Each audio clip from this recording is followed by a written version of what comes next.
반갑습니다. 여러분. 오랜만에 뵙죠. 오늘 제가 박 목사님이 안 계셔서 대신 말씀을 증거합니다.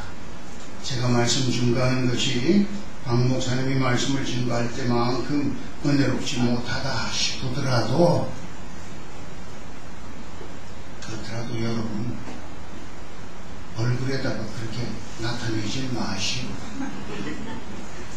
아멘 하는 마음으로 말씀 들으시면 하나님께서 또 역사해 주실 줄 믿습니다. 오늘 제가 증거하는 말씀의 제목을 부르심이 있으므로 주보에 그렇게 이제 기록이 되어져 있습니다. 부르심이 있습니다. 다 같이 한번 우리 한 목소리로 저를 따라서 한번 해보세요. 우리에게는 하나님의 부르심이 있다. 하나님의 부르심이 있다. 다 이어가지고 한꺼번에 합시다. 우리에게는 하나님의 부르심이 있다. 우리에게는 하나님의 부르심이 있다. 아멘. 오늘은 제가 제 개인적인 얘기부터 시작해서 하나님의 말씀을 증거해 볼까 합니다. 여러분, 지금부터 15년 전입니다. 15년 전이면 몇 년도가 돼요? 우리 성가대 찬양대 15년 전이면 몇 년도가 돼요? 1997년. 1997년에 무슨 일이 있었는지 아세요? 여기 우리 성가대 젊은 사람들은 15년 전이니까 잘 모르고 우리 안수자님 아시겠지만 우리 민족에게 굉장히 중요한 일이 있었습니다. 1997년에 뭐냐 그러면 IMF라고 해서 우리나라가 경제적으로 거덜이 나가지고 외국 돈이 없어서 빚을 갚아야 돼요. 빚쟁이들한테 쪼들리는 신세가 돼서 그래서 IMF라고 하는 국제기구에서부터 돈을 빌려주는 이런 사태가 빚어졌었습니다. 1997년 그 해에 저는 성라교회 목사였었는데 성라교회도 이렇게 상가 건물 3층에 예배실을 마련해서 예배를 드리는 그런 작은 교회였었습니다. 그 성라교회 목사로 있었는데 IMF가 터지고 나니까 그 건물 주인이 부도를 냈어요. 성라교회가 그 교회의 그 건물에 전세를 들어서 그렇게 이제 예배를 드리고 있었는데 건물주가 부도가 나니까 우리나라 참 그런 점에서는 나쁜 나라예요. 건물주가 부도를 내니까 그 건물을 저당 잡아놓은 은행에서 그 건물을 경매해서 돈 다 받아가 버리고 전세 든 사람들은 한 푼도 못 받는 거예요. 한 푼도 못 받아요. 우리는 전세금 다 날리고 예배 드릴 때도 없이 쫓겨나게 됐어요. 세상에 이런 기맥힌 일이 어디 있습니까? 정말 우리 믿음의 가족들을 많지도 않았지만 데리고 어디 가서 예배를 드릴까? 하나님 도대체 어떻게 하나님의 백성들에게 이런 일이 있을 수 있습니까? 우리는 하나님을 믿습니다. 하나님 앞에 진실하기를 다짐했었습니다. 그런데 어떻게 이런 일이 우리한테 일어나게 하나님 이렇게 버려두시네. 새벽마다 예배당에 엎드려서 하나님 앞에 눈물로 기도했습니다.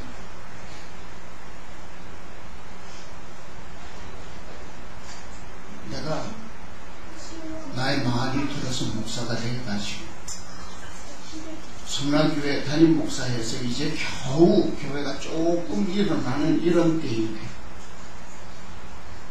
제가 목사안수를 88년도에 받았으니까 1997년이면 이제 겨우 10년쯤 돼가는, 그래서 교회가 이제 겨우 조금 자리를 잡아가는데, 우리 큰사랑교회가 처음 예배를 드리기 시작한 것이 2012년이니까, 아니지, 2001년이니까 이제 11년 됐습니다. 큰사랑교회보다 조금 덜 됐습니다. 어떻게 이런 일이 있을 수 있습니까? 어떻게 해야 할 줄을 모르겠어요. 교회를 이끌어 가야 되는데 어떤 방향으로 어떻게 이끌어 가야 할지 방향이 설정해야 합니다. 전세금 들었던 거 다 날려버리고, 그렇게 되니까 교인 많지도 않은 교인들 가운데 아이고 이 교회는 이제 문 닫는구나, 망했다고 그러고 교회 떠나는 사람도 생겨나. 예배 드릴 곳도 정말 막막한 거예요. 말 그대로. 여기 하나님의 부르심, 그 어려운 가운데서 하나님께서 우리를 부르신다라고 하는 거예요. 하나님의 부르심이 우리에게 있다라고 하는 거예요. 나에게 있다라고 하는 거예요. 그런 믿음이 없었으면 그 교회를 이끌고 더 이상 나아갈 수가 없었을 거예요.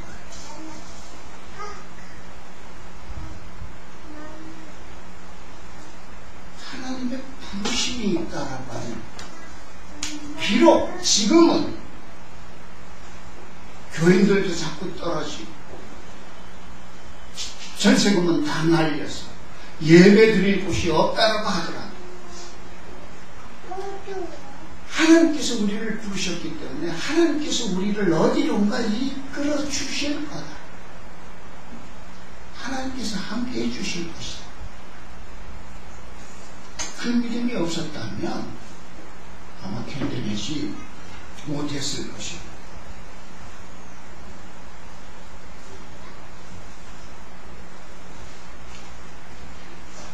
야곱이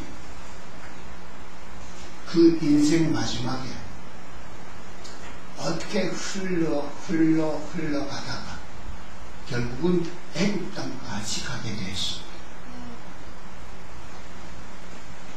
그래서 애굽 땅에서 애굽의 왕인 바로를 만나게 되었습니다. 물론 거기에는 야곱의 아들인 요셉이 있었어요. 그래서 가게 된 것이고, 그래서 바로를 만나게 된 것입니다만은 바로 앞에 가서 서게 되었어요. 바로가 야곱의 얼굴을 이렇게 보니까 나이가 많아 보이거든. 근데 짐작을 할 수가 없어. 여러분, 젊은 아가씨들은 비교적 나이를 알 수 있어요. 근데 할머니들 연세가 많아지시면, 정말로 연세가 많아지시면 아직도 조금 젊으세요. 조금 더 나이가 드셔서 더 많아지시면 연세가 얼마나 되는지 짐작하기가 힘들었어요. 왜냐 그러면 저도 제 나이까지 살아온 사람들은 제 나이에 견주어서 연세를 짐작해 갈 수 있는데 저보다 훨씬 많이 사는 분들은 아직 내가 안 살아봤습니다. 연세를 짐작하기가 어려워진다. 바로가 야곱에게 물었어요. 도대체 연세가 얼마쯤 되십니까? 그랬더니 야곱이 이렇게 대답했습니다. 창세기 47장 9절의 말씀인데 내 나그네 길의 세월이 130년이니이다. 나의 연세가 얼마 못되니 우리 조상의 나그네 길의 세월에 미치지 못하나 험악한 세월을 보내었다. 내가 130년을 살았는데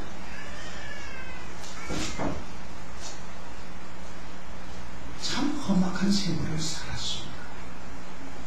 이 험악한 세월이라고 하는 말 속에는 살아온 날들이 참 고통스러운 고난의 연속이었다라고 하는 그런 의미가 담겨져 있고 또한 험악한 세월이라고 하는 말 속에는 내가 살아온 삶을 지금 돌이켜보니까 후회하고 후회할 수밖에 없다라고 하는 참 후회스러운 삶을 살았습니다라고 하는 그런 내용이 담겨져 있습니다.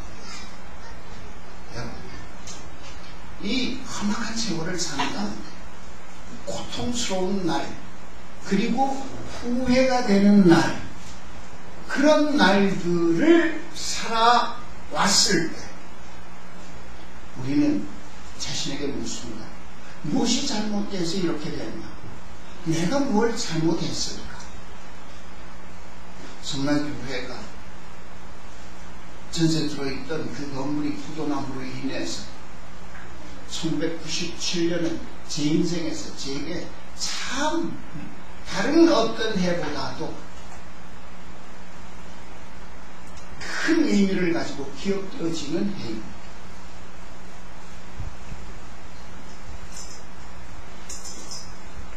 그때에 제가 엎드려서 기도하면서 하나님 제가 뭘 하나님 앞에 잘못했습니까? 우리 성라교회가 하나님 앞에 무엇을 잘못했습니까? 왜 이런 일이 일어납니까? 왜 이런 고통스러운 괴로운 일이 일어납니까?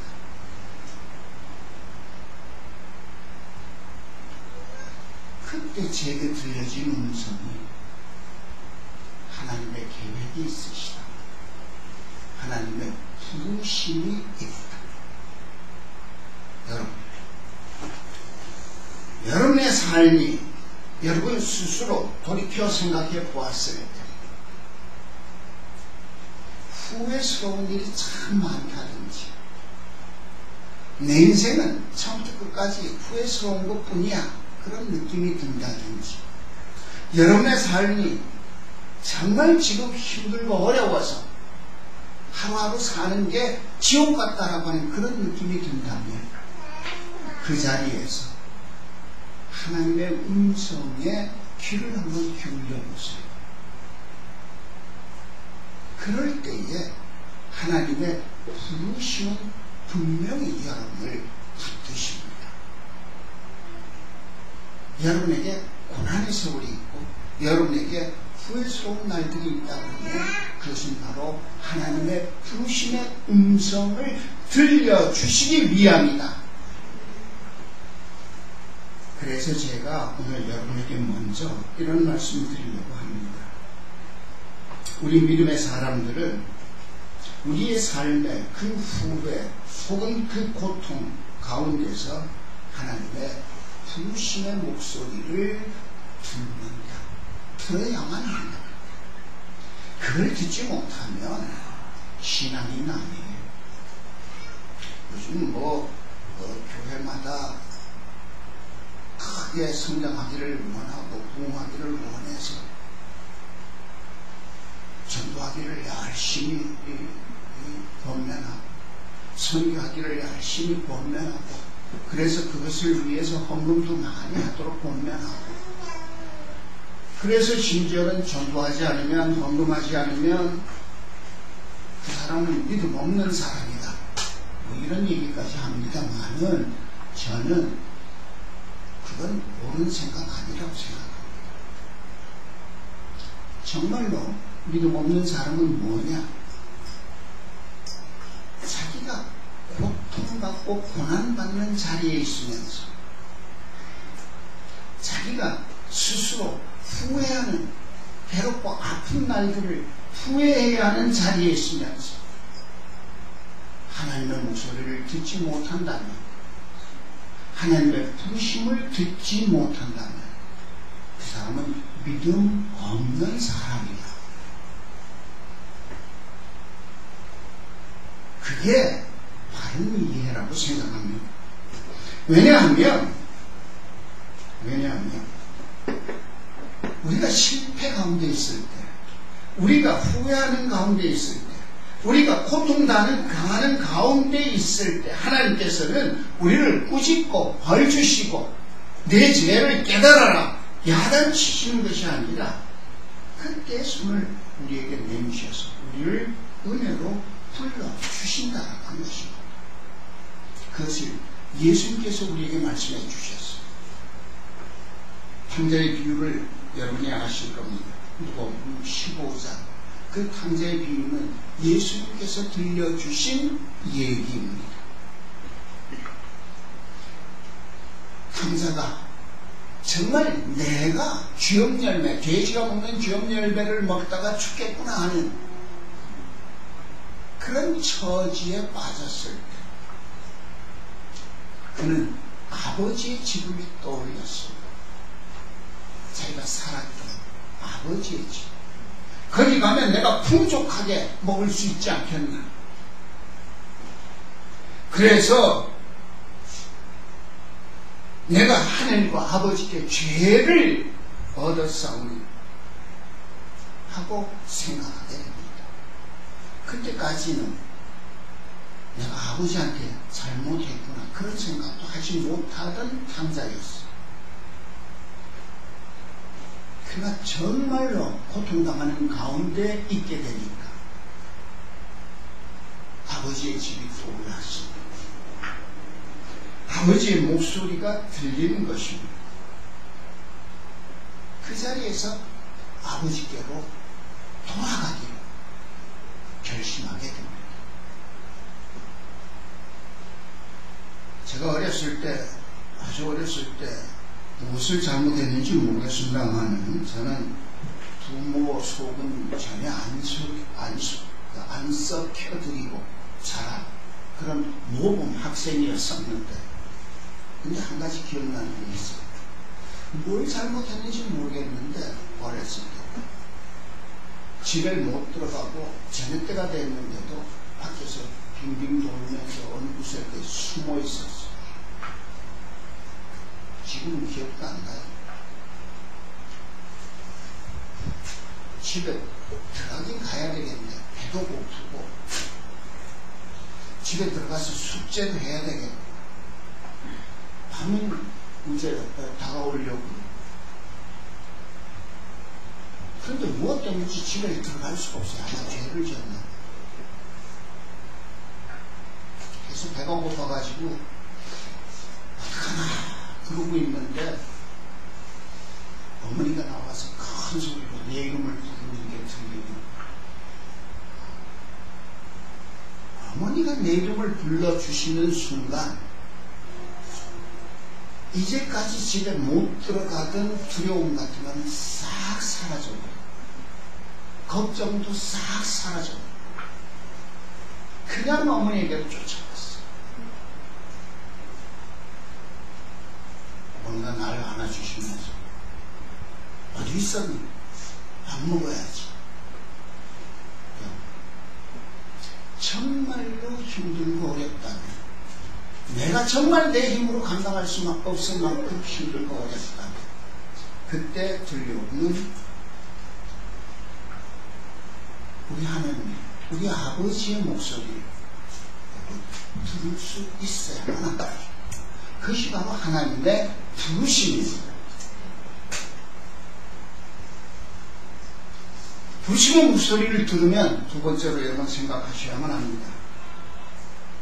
내가 아무리 큰 고난 가운데 있어도, 내가 아무리 큰 후회 가운데 있어도, 내가 아무리 큰 죄 가운데 있어도, 내가 아무리 아무것도 이루지 못했다라고 하는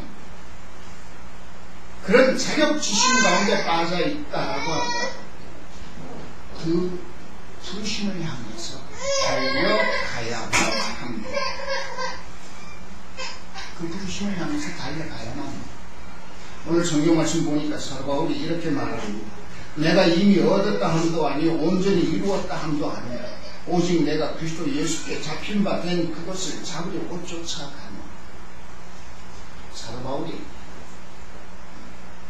우리 주님께서 주신 사명을 감당하기 위해서 자신의 생명을 내놓고 그 일을 감당하려고 노력을 했습니다. 여러분 아시죠? 사도 바울이 40의 모자라는 매를, 한 대 모자라는 매를 5번이나 맞았습니다. 죽을 뻔한 적도 여러 번 있었어요.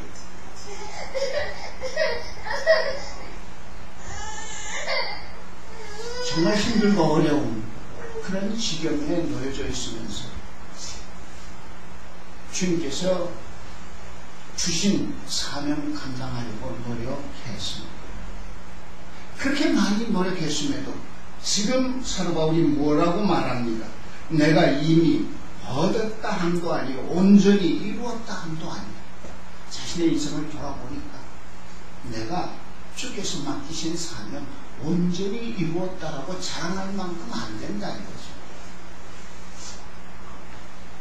주님께서 말씀하신 걸 내가 온전히 얻었다, 온전히 가졌다라고 말할 만큼 못 된다는 거예요. 죽을 고생 다 했는데도 사도 바울은 그렇게 말합니다. 다만 나는 다 이루어내지 못했다. 주님이 내게 주신 사명 다 감당하지 못했다. 그래도 주님이 나를 부르시기, 그래도 그 가운데서 주님이 나를 부르시기 때문에 그 부름의 상을 위하여 나는 쫓아가는가, 달려가는가, 그렇게 말합니다. 여러분, 이게 바로 믿음인 것입니다. 내가 이만큼 이루었으니까 나는 주님 앞에 나아갈 수 있어, 이게 아니고 아무것도 주님 앞에 내놓을 거 없습니다. 이룬 거 없습니다. 그래도 주님께서 나를 부르시니 내가 주님 앞에 나아갑니다. 이게 믿음이라는 거예요. 청라교회가 그렇게 돼서 어떻게 된 줄 아세요? 예배드리다가 다 부도나는 바람에 전세금까지 다 없어지고 교인들은 떨어져 나가요. 그래도 주님께서 우리를 불러주신다라고 믿고 나아갔기 때문에 성남교회 연수동에 작은 건물이지만 단독 건물 마련해서 예배 드립니다. 지금 제 부인도 젊은 목사님이 오셔서 목회를 열심히 하고 있습니다. 문제는 내가 아무것도 이루어낼 수 없다, 나는 아무것도 이루어내지 못했다라고 하는 그런 자신의 한계에 갇혀서 절망하고만 있다 그러면 우리는 아무것도 할 수 없어. 그 가운데서도 주님의 목소리, 우리를 부르시는 목소리를 들을 때 우리는 우리의 일을 감당해낼 수 있고 예수 그리스도에게 잡힌 바 된 그것, 잡힌 사람이 되어질 수 있다라는 것입니다. 예수 그리스도에게 잡혀지면 여러분 가야 할 길을 가야만 합니다. 박삼천 목사님, 제가 성락교회를 시작하고 얼마 안 됐어요. 물론 상가교회죠. 여전히 요만한 크기의 상가 건물을 그 예배실에서 예배를 드릴 때 우리 교회에 오셔서 집사로서 신앙생활을 하셨어. 난 참 고맙고 감사했어. 왜냐 그러면 이분이 은행에 다니시는 분인데 수협이라고 하는 은행에 다니고 있어요. 안정된 직장 가지고 안정된 월급 받았어. 교회에다 11조 꼬박꼬박 잘 내고 신앙적으로 열심히 신앙생활을 하니 그 작은 교회, 이 조그만 교회에서 그런 사람이 와서 신앙생활을 해준다는 게 목사에게 얼마나 큰 기쁨인지 모르는 거예요. 우리 박상철 목사님이 지금 그럴 거예요. 여러분 한 사람 한 사람 보면 박상철 목사님이 얼마나 기뻐하고 감사하는지 모를 거예요. 이 작은 교회를 섬기기 위해서 이 작은 교회를 통해서 믿음의 길을 가겠다라고 결심하고 와서 함께 십자가를 감당해 준다라고 하는 사실에 대해서 아마 대단히 기뻐하고 감사합니다. 그런데 이분이 어느 날 목사님 왜 그러세요? 저 신학 공부를 하겠습니다. 그 직장은 어떡하고요? 직장은 사임해야지. 아니 지금 박 집사님 나이가 몇인데 직장 사임하고서 신학교를 가겠다고요.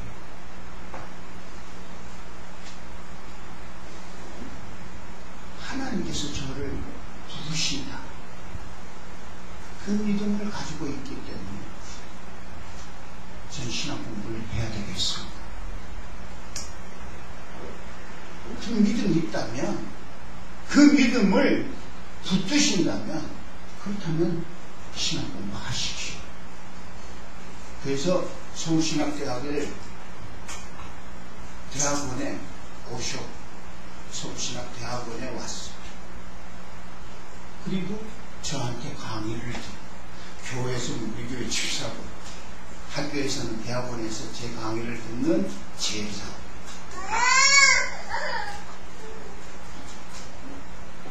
그렇게 해서 목사가 되셨어요. 하나님의 부르심이 있습니다. 모든 것을 다 포기하면서 힘과 용기를 가질 수 있다라고 하는 것입니다. 박성철 목사님, 그 은행에 잘 하던 거 다 포기하고, 그리고 신학 공부를 하고 목사가 되었어요. 이 작은 교회를 개척해서 11년째 이끌어오고 있습니다. 하나님의 부르심이 없다면, 하나님의 부르심이 있다라고 하는 믿음이 없다면 이 작은 교회를 붙들고 11년 씨름할 수 없습니다. 앞으로 계속 씨름해야 되는데 아마 그런 용기가 나지 않을 거예요. 하나님의 부르심이 있다라고 하는 믿음이 박성철 목사님을 붙들어 주시는 줄 믿습니다. 아멘. 마지막으로 제가 말씀드리고 싶은 것은 이 믿음에 하나님의 부르심에 붙잡힌 사람들, 그런 사람들은 표대를 향해서 달려가는 사도 바울의 모습을 본받아야만 한다라고 하는 건 말씀드리고 싶습니다. 하나님의 부르심이 있다. 그런 사람들은 오늘 13절 말씀 보니까 뒤에 있는 것은 잊어버리고, 그렇게 이제 사도 바울이 말하고 있습니다. 뒤에 있는 것, 내가 살아오는 것, 그게 실패한 것이든 그게 성공한 것이든 그건 다 잊어버려 하나님의 부르심이 있다라고 하는 것을 바라보고 나아가는 그런 삶을 살 때, 그런 사람이 바로 믿음의 사람의 모습이라고 하는 것입니다. 여러분, 이스라엘 백성들이 애굽에서 탈출했을 때, 출애굽했을 때, 옛날 얘기입니다만 저들은 광야를 40년이나 헤매고 다녔습니다. 광야라고 하는 것은 넓은 들이라고 하는 뜻이지만 그건 들이 아니고 거의 돌자갈과 먼지뿐인 그런 그 사막입니다. 우리가 사막 그러면 모래로 가득한 사막만 생각하는데 이거는 그런 게 아니고 돌자갈과 먼지로 가득한 못 쓰는 땅, 그런 게 바로 사막입니다. 그걸 광야라고 표현하고 있습니다. 근데 애국에서부터 이스라엘까지, 여러분 그 길 저는 직접 안 가봐서 모른다만 공부한 거 지도 놓고 보면 그 길이라고 하는 거 걸어가도, 지금 사람들이 걸어가도 일주일이면 갈 수 있는 길이에요. 아무리 멀어도 일주일이면 갈 수 있는 길이에요. 뭐 할머니 같은 연세 많으신 분들이 계셔서 걷기가 힘들어, 시일이 좀 더 걸린다 그러면 넉넉 잡아 2주일이면 가고도 남는 길이에요. 근데 그걸 1년 아니고 2년 아니고 40년이나 걸렸어요.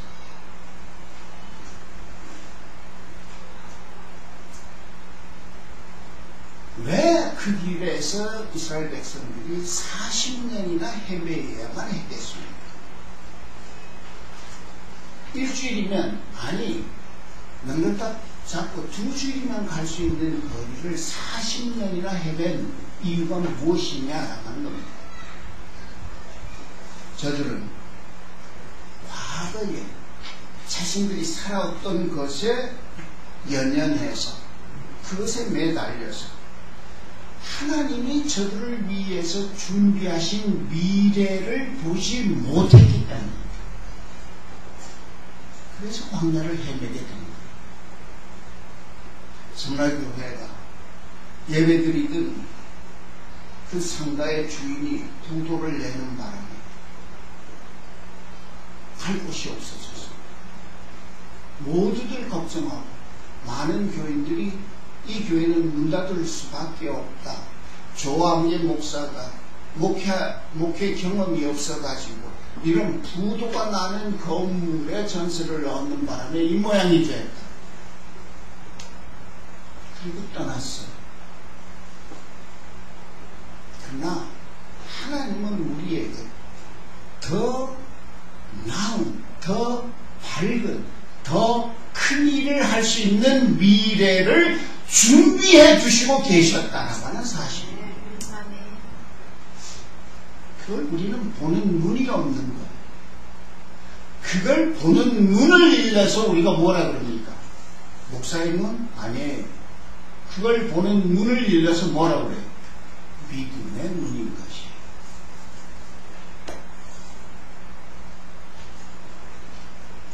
여러분, 우리에게는 표대가 주어져 있습니다. 사도 바울이 그 표대를 보고 달려가듯이, 그래서 그 많은 고난의 세월을 달려갔듯이 하나님께서는 우리에게 표대를 다 주셨습니다. 이 표대를 보는 눈이 있는 사람은 믿음의 눈을 가진 사람입니다. 하나님이 준비해 주신 이 표대를 보지 못하는 사람은 믿음의 눈이 없는 사람입니다.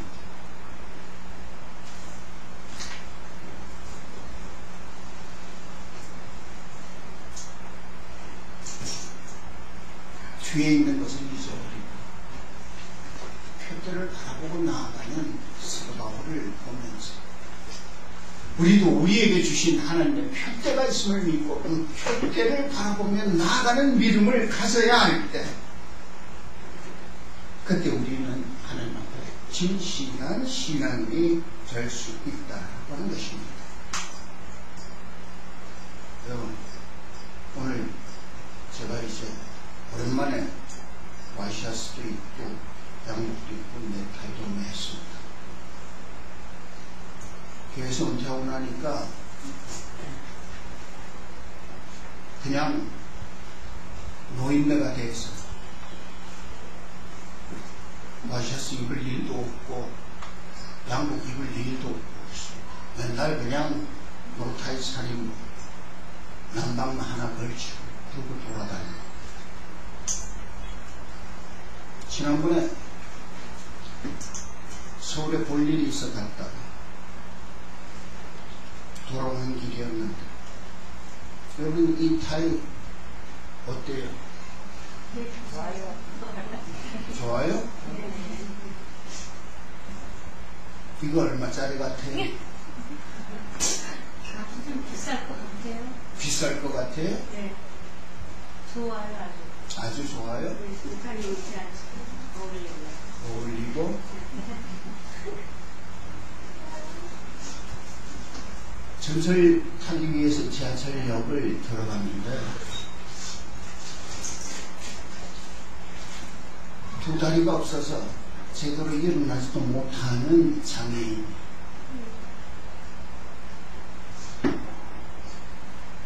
이거하고 허리띠를 갈고 있었어요. 지나가던 어떤 아주머니가 저러고도 살고 싶다니, 저러고도 살고 싶을까? 그럽니다. 그 삶이 참 불쌍하다는 거죠.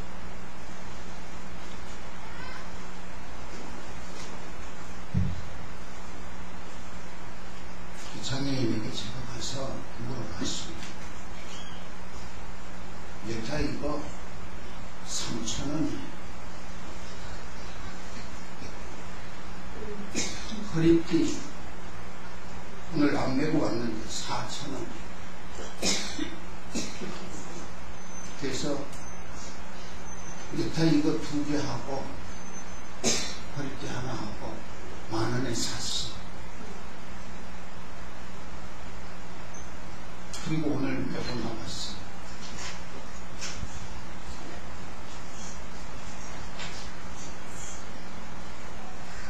$3,000원짜리 넥타이 파는 두 다리가 없는 그 장애인은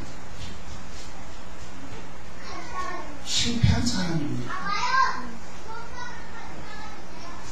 대통령이나 장관이나 국회의원은 성공한 사람이고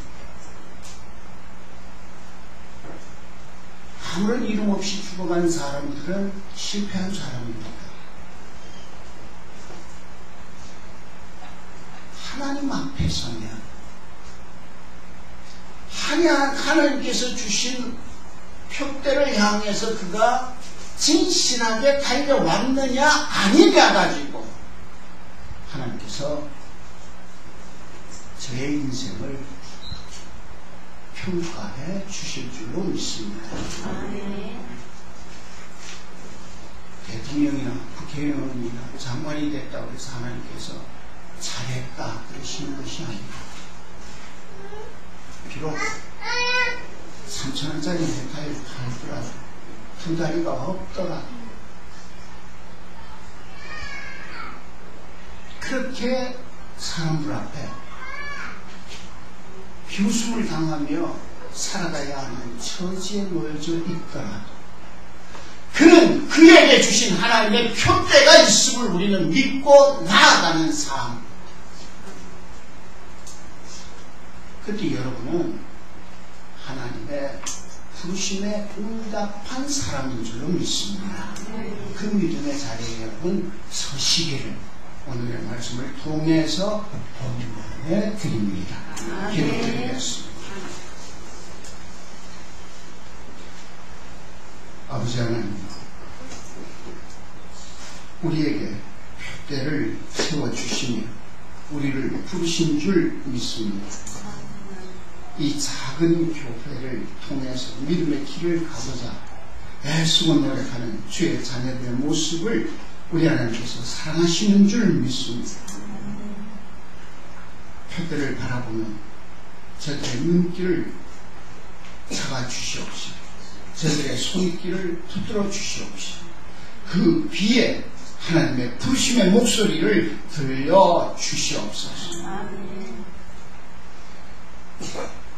하나님의 목소리를 의지하고 살아가는 주의 자녀들 되어질 수 있게 하여 주시옵소서. 우리 주님 예수 그리스도의 이름 앞으로 기도드리옵나이다. 아멘.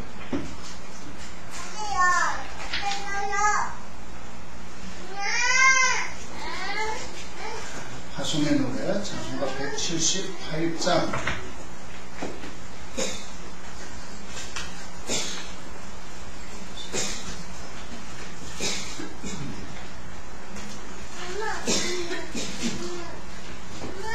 (1절하고) (4절만) 보겠습니다. 178장입니다.